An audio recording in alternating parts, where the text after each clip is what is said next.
presented by one of the staples of the Melbourne poultry scene. If anything goes wrong tonight, actually if anything ever goes wrong in your life, there's a term that you're going to learn. It's called Blame Smarty. And so we're going to introduce our next presenter, Steve Smart.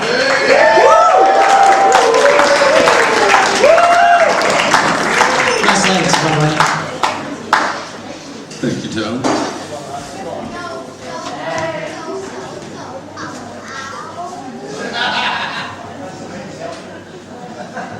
I don't know if you can read the boxes from there.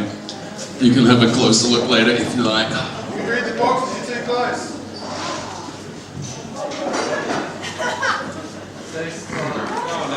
This is a piece that I performed in Adelaide.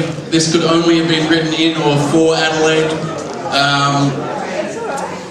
It's a little character kind of monologue. I'm going to try this out. The question was, should poetry do anything? And our contention was, in fact, that it shouldn't, and then somebody smashed a glass over somebody's head and it all got very messy.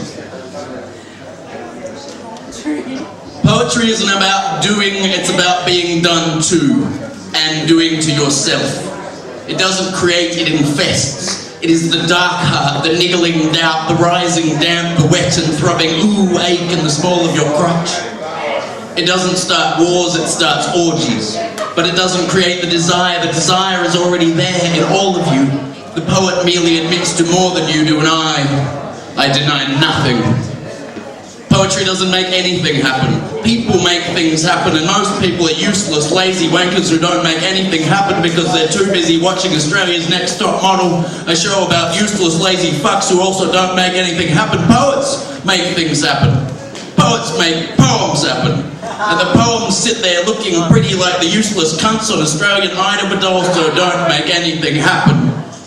When's the last time a book of poems put its hand on your ass, leading you to slap it in an ugly public scene? The poem didn't do that, I did that, and that slap really hurt, and was uncalled for, frankly.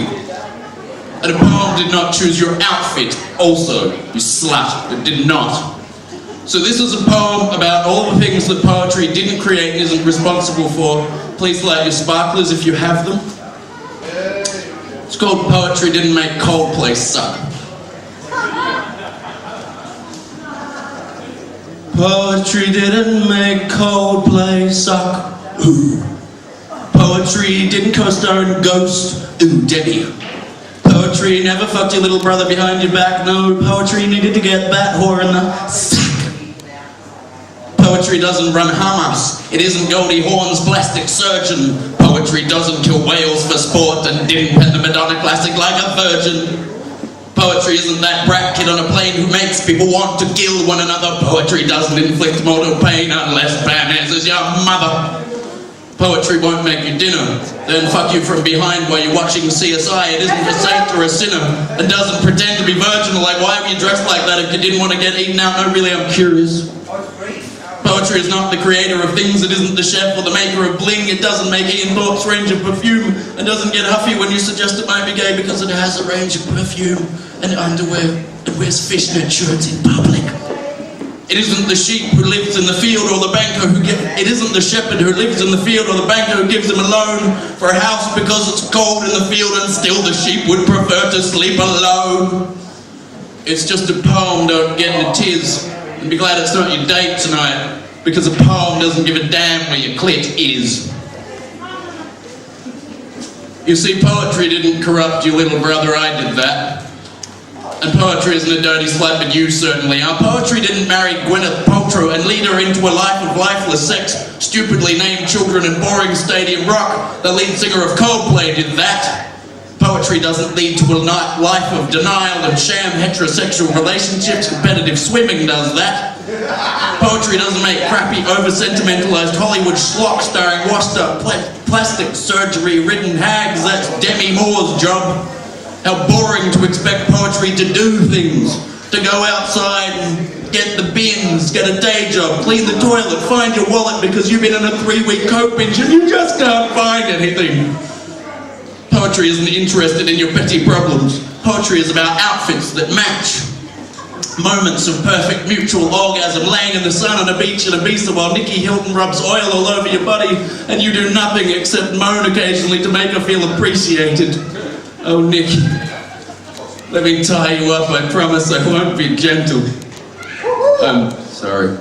Poetry doesn't have to do anything. It's fine the way it is, despite what some would have you believe with their tired Protestant work ethic. Free poetry, and free Nicky Hilton.